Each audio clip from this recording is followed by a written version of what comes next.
Hi there, I'm Helen, a 35-year-old woman who thrives on order and structure. From color-coded closets to labeled storage boxes, my life feels like one big filing cabinet, but in the best way. My work as an auditor for a prominent firm suits me perfectly. Every receipt and tax document I file on time feels like a small victory. My friends tease me about it, calling me Helen the human spreadsheet, but I've always believed that these small routines are what keep my life balanced, predictable, and safe. Scott, my husband, was the first person to disrupt that sense of safety, at first in a good way. I still remember the night we met at Brenda's party. I had been standing by the kitchen island, sipping a glass of wine and reconnecting with college friends when the door opened and in walked Scott, slightly older than me, with broad shoulders and a self-assured smile. He moved with a quiet confidence that drew my eyes immediately. He was holding a beer, chatting easily with people he barely knew. When he finally walked over and introduced himself, "Hey, I'm Scott, do you mind if I join you?" I felt a surprising flicker of interest. "Sure," I said, straightening my posture. "I'm Helen, nice to meet you." We talked effortlessly, hiking trails we'd both tried, classic rock bands we both loved. He was funny and charming, and more than that, he listened. After years of dating men who only half heard me, Scott felt like a breath of fresh air. Months later, when he invited me to a barbecue at his sister Margaret's house, I accepted, eager to meet his family but quietly nervous. Margaret's welcome was warm enough. She hugged me like an old friend, but her house was chaos. Toys scattered across the floor, dishes piled in the sink, kids darting through rooms like little tornadoes. I smiled politely and said, "Nice to meet you all," but inside I was rattled. I'm used to clean surfaces, clear walkways, and hushed conversations. Margaret's home felt like the opposite, loud, unpredictable, and messy. Still, Scott laughed and played with his nieces and nephews, oblivious to the tension creeping into my chest. A year into dating, Scott proposed to me during one of our favorite hikes. We were standing on a scenic overlook. The valley stretched below us like a painted backdrop. He got down on one knee, not with grand theatrics but with quiet sincerity. I said yes through tears, and for a moment, the noise and clutter of Margaret's world felt very far away. Our wedding was small and beautiful, but Margaret's children, once again, managed to steal the spotlight, not maliciously, just through their unstoppable energy. They knocked over a flower arrangement during the ceremony, and at the reception, two of them got into a shouting match over a cupcake. Scott laughed, charmed by their antics. I bit my lip, forcing a smile. It was my day. I wouldn't let irritation show. After our honeymoon, Scott and I began house hunting. We dreamed of a place that felt like ours, no landlords, no thin apartment walls. During a late-night conversation about finances, Scott surprised me by offering to buy me a new car. "It's about time you had something dependable," he said, his smile warm and genuine. I felt touched, imagining a future where he and I built a stable, beautiful life together. Weeks later, he delivered on that promise. A shiny, sleek car waited in the driveway one Saturday morning. I threw my arms around him. "Scott, this is incredible, thank you so much," I said, my voice rising with excitement. "You're welcome, Helen, you deserve it," he replied simply. Our new home felt like a dream at first. Hardwood floors gleamed under the sunlight. The kitchen was spacious enough for me to host dinners. I spent hours selecting furniture and decor, building a sanctuary where everything had its place. For a while, it worked. We came home from our jobs, shared quiet dinners, and fell asleep feeling content. But slowly, fissures began to appear. Scott's relaxed attitude, which once seemed charming, began to frustrate me. He left dishes in the sink, shoes by the door, mail scattered on the counter. I'd ask for help. "Scott, can you do the dishes tonight?" One evening, he leaned back on the couch, eyes tired. "I had a long day. Can't we just do them tomorrow?" I swallowed my irritation. "Scott, we can't keep putting things off. I'm tired too, but we need to keep the house clean," I said firmly. He sighed and got up, but the disconnect lingered. Around the same time, a new source of stress emerged. Our attempts to have a baby weren't going as planned. I went through test after test, only to hear the same advice from doctors: be patient. It'll happen when it's meant to. But patience felt like a cruel joke. Each negative test felt like another small failure. As if that wasn't enough, Margaret became a near-permanent fixture in our lives. She lived one state over, but it felt like she was next door. She arrived unannounced, her 4 children tumbling into the house like a whirlwind. Margaret would plop down at my kitchen table, start venting about her husband, Kevin, and expect me to listen for hours. "Margaret, can we talk about something else for a change?" I asked gently one evening. She waved me off. "Oh, come on, Helen, I need to vent, you're the only one who gets it." Meanwhile, her kids transformed my home into a circus, fighting, throwing food, tearing through the hallways. After a long week at work, all I wanted was peace, but that peace evaporated the moment Margaret arrived. "Guys, can you please calm down?" I'd say, my voice tight. Margaret snapped at me once. "Why are you always so uptight, Helen? They're making a mess." "Margaret, I just cleaned up," I said, my patience wearing thin. Then she delivered the blow I never saw coming. "Well, maybe if you had your own kids, you'd understand." Her words cut through me like a blade. She knew about my struggles. She knew, and still, she said it. "Scott, are you going to let her talk to me like that?" I asked, my voice trembling, eyes pleading with him to step in. "Helen, calm down, you're making a big deal out of nothing," he said. "A big deal out of nothing? She just insulted me in my own home," I snapped, tears spilling over. And Scott said nothing more.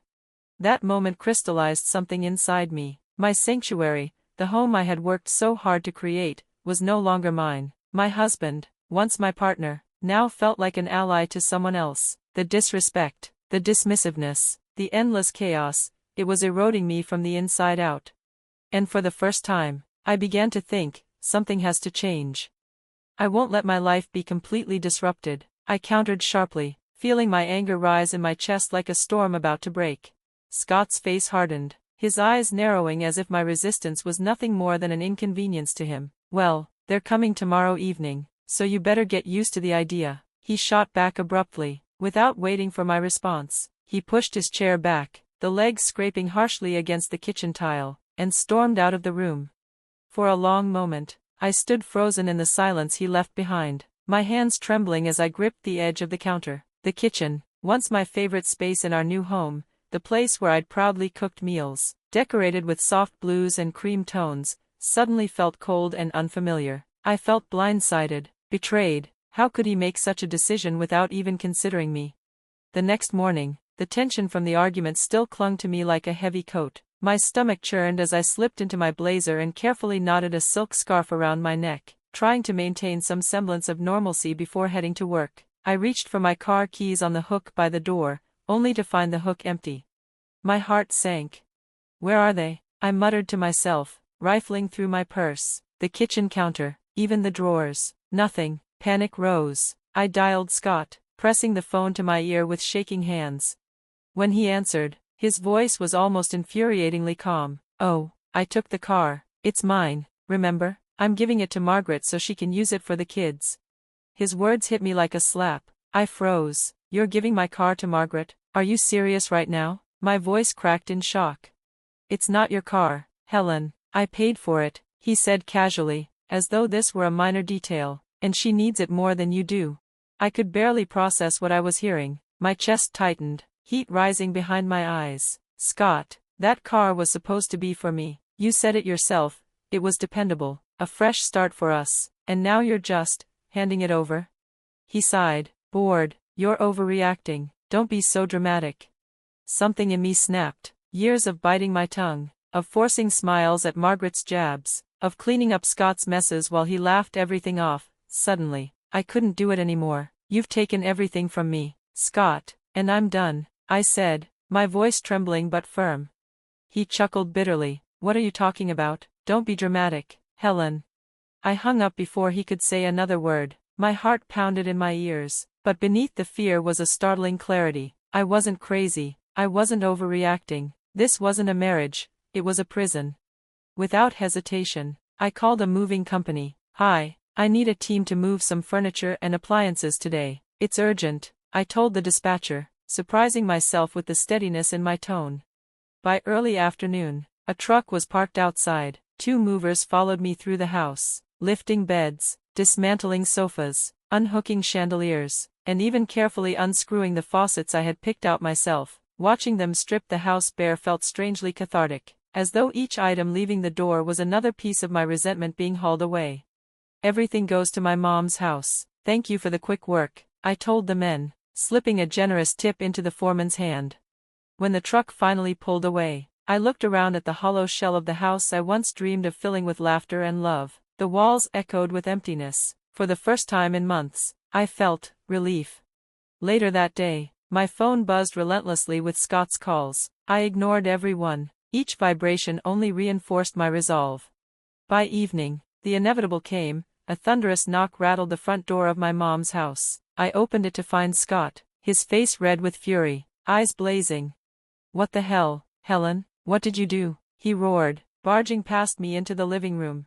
I folded my arms, forcing myself to stay calm. "I took my things, Scott. You took the car, so I took what I bought." He spun toward me, gesturing wildly. "This is insane. You stripped the house bare. Where are Margaret and the kids supposed to sleep?" "That's your problem, not mine," I replied evenly. "You made this mess, now you deal with it." His face contorted with rage. "You're a thief, Helen. You stole everything." "I didn't steal a thing." I reached into my neatly organized folder and held out a stack of receipts. "Here, proof of purchase. Every stick of furniture, every appliance, you'll see my name." He snatched the papers, flipping through them with trembling hands. The more he turned, the more his confidence faltered.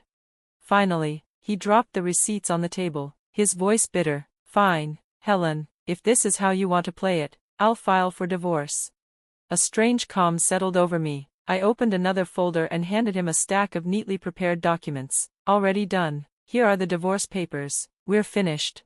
His mouth fell open. For the first time, I saw genuine shock on his face. "You're serious?" "Dead serious, Scott. I deserve better than this," I said quietly. He hesitated, then pulled a pen from his pocket. His hand trembled as he scribbled his name across the dotted line. When he pushed the papers back to me, his eyes were cold. "Fine, have it your way." I watched him walk out of my mom's house, the door slamming behind him. My knees nearly buckled, but I caught myself against the arm of the sofa. Relief and sadness swirled together in my chest, but beneath it all was certainty. It was over, and it was the right decision. That night, sitting at the kitchen table with my mom, I recounted every detail, my voice breaking in places. She listened quietly, her hand resting over mine. When I finished, she pulled me into a hug. "Helen, you've carried this burden for far too long. It's time to let it go, time to focus on you," she whispered. Tears slid down my cheeks, but they weren't just from grief, they were from release. "Thanks, Mom. I need to figure out where to go from here." In the days that followed, I began to rebuild, organizing boxes in my mom's guest room. I made lists of what I needed to restart my life. For the first time in years, the future felt uncertain, but also wide open. And with each passing day, the thought became clearer. I hadn't lost everything. I had lost only what was weighing me down.